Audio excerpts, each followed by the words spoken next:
tahay inaad qiimo leedahay qeyrkaa ka wacantahay.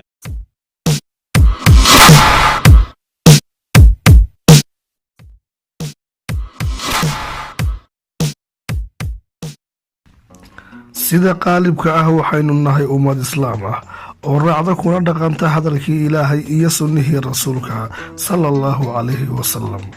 waana waxaa inoo sahlaya inaynu lahaano akhlaaq wanaagsan, waayo waxaynu raacnaa hage la raaco hagihii ugu mudnaa oo ah qur'aanka kariimka ah. ilaahay sarreeya wa tacaala ayaa inoo abuuray in aynu ku dhaqanno dunida korkeeda kuna caabudno si jiritaanka bini'aadamku u noqdo mid tafsiir reeba oo aan dabargoyn. waxaan meesha ka maqnayn inay tarmayaan iyaga oo maraya hab iscalmasho ah oo ka duwan noolayaasha intooda kale, waayo aadanuhu wuxuu ilaahay u soo rogay in habkan iscalmashadii uu yeesho nidaam sharci ku salaysan oo loo yaqaano guur.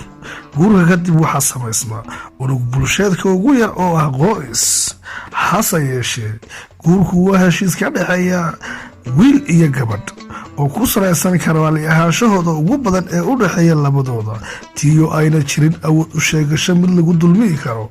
intaa waxaa dheer, shareecada ayaa jidaynaysa hanaanka uu guurku u dhacayo iyo shuruudaha looga baahan yahay, balse waxa aynu si yar oo kooban halkan ugu soo qaadan doonaa sharax yar oo kooban oo na tusinaya sidee ayuu noqon karaa guurku ama u noqon karaa mid guulaysta, inagoo ku eegayna xagga bulshada iyo habdhaqanka talmoon ee yareynaya khilaafaadka isfahanlaanta ka dhex dhalan karta lamaanaha iscalmanaya.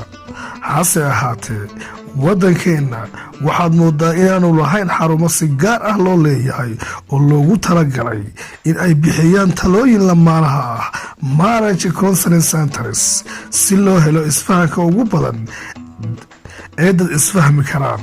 waa in lamaanuhu yihiin kuwa isku qanacsan, is-aaminsan, dareemaya midba midka kale waxa uu tabayo iyo heerka ku qanacsanaanta nolol wadaagooda. haddaba daraasado badan oo lagu sameeyey xaasas kala duwan waxa la ogsoonaaday oo laysla qaatay in ay jiri karaan xuquuqo iyo mas-uuliyado lamaanaha ay lagama maarmaan u tahay in la tixgeliyo si isfahankooda u noqdo mid guul laga gaadho oo ay yar yihiin khilaafaadyo iyo kala fogaansho. waxaana ka mid ah in lamaano kastaaba uu xuquuq iyo xaq uu leeyahay.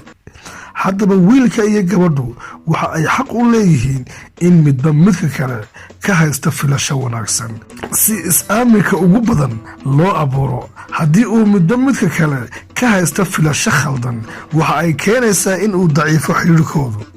wiilka iyo gabadhu waxay xaq u leeyihiin in mid kasta uu ka kale la garab joogo taageero nafsaani ah si ay isula dareemaan xaalad kasta oo ay ku sugan yihiin. tani waxa ay fududaynaysaa inay qalbi ahaan isku xidhnaadaan lamaanuhu. ninka iyo gabadhuba waxay xaq u leeyihiin in uu midba midka kala maqlo uguna jawaabo si qadarin iyo mudnaanay ku jirto si kor loogu qaado hirashada iyo kalsoonida lamaanaha. ninka iyo gabadhuba waxa ay xaq u leeyihiin in midba midka kale uu haddii uu doono ka aragti duwanaan karo. in la kala aragti duwanaadaana maaha in la kala madhab iyo diin duwan yahay, laakiin waxaa loola jeedaa in nolosha sida uu mid u arko si ka duwan uu ka kale u arki karo. taasina waxa ay kor u qaadaysaa in ay fikrad ahaan iskaga hor imanin lamaanuhu. ninka iyo gabadha waxa uu mid kasta xaq u leeyahay inuu soo bandhigi karo dareenkiisa iyo xaaladda uu dareemayo iyo weliba sida uu dareemayo. tusaale, haddii uu lamaanaha mid tabanayo ama cadhaysan yahay waa inuu soo bandhigi karaa sababaha ka cadhaysiiyey iyo waxa ay daaran yihiin. laakiin haddii aanu soo bandhigin wax hal ah ama bogsi ah inaan laga gaadhin ayaa suurtoobi karta. tani waxa ay sahlaysaa in tabasho iyo tognaan kasta laysla ogsoonaado ama la xalliyo wixii tabni ah. ninka iyo gabadhuba waxay xaq u leeyihiin in mid kasta uu helo raalligelin dhab ah haddii ay jirto kaftan uu u arkay inuu ka dhan yahay ama uu u arko dembi laga galay inuu yahay. waxa ay ulajeedada xuquuqdani ay tahay in aanay lamaanuhu isdaawicin qalbi ahaan, waayo kaftankani haddii uu ka xanaajiyo labada lamaane mid ahaan waxa uu keenayaa khilaaf ninka iyo gabadhuba waxay xaq u leeyihiin in uu bixin karaa su'aal la xidhiidha jawaabteeda si uu u qanciyo midka kale. tusaale ahaan, wiilka iyo gabadhuba waxay xaq u leeyihiin in ay ka madax bannaanaadaan eedaynta kan kale iyo iscambaaraynta, waayo haddii eedayn isxaqirid meesha timaado waxaa gebi ahaanba khalkhal soo gelaya xidhiirkoodii. ninka iyo gabadhu waxay xaq u leeyihiin in aanu midna midka kale dhaleecaynin si joogto ah, waayo dhaleecaynta iyo dhaliisha faraha badani qofka waxay ku yeelan kartaa saameyn caafimaad.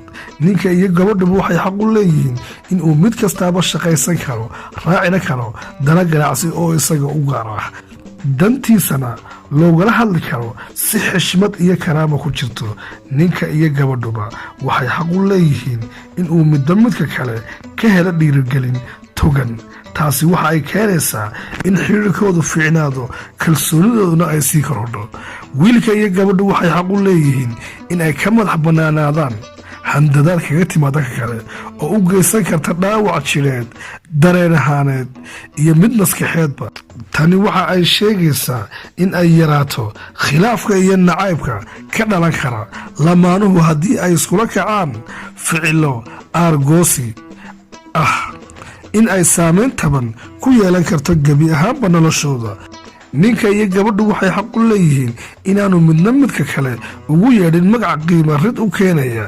tusaale, ragga qaar bay waxay yidhaahdaan kelmado aad u qallafsan marka ay haweenkooda u yeedhayaan, sida amaba marka ay gabadhu u yeedhayso ninkeeda oo ay leedahay kelmadahani waa laga wanaagsan yahay akhlaaq ahaan. ninka iyo gabadhuba waxay xaq u leeyihiin in mid kastaaba marka uu su'aal weydiinayo loo weydiiyo si qadarin leh, laakiin aan loo weydiinin hab amar ku jiro.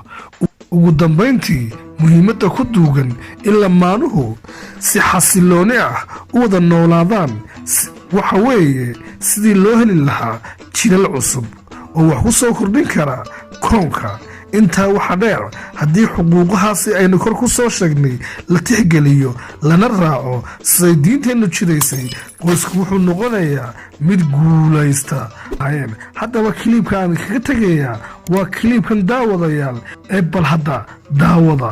xataa waxa loo baahan yahay gabadhaada in aanad ku adadkaanin sheekh ama shariifka addoontidaada ahaatee.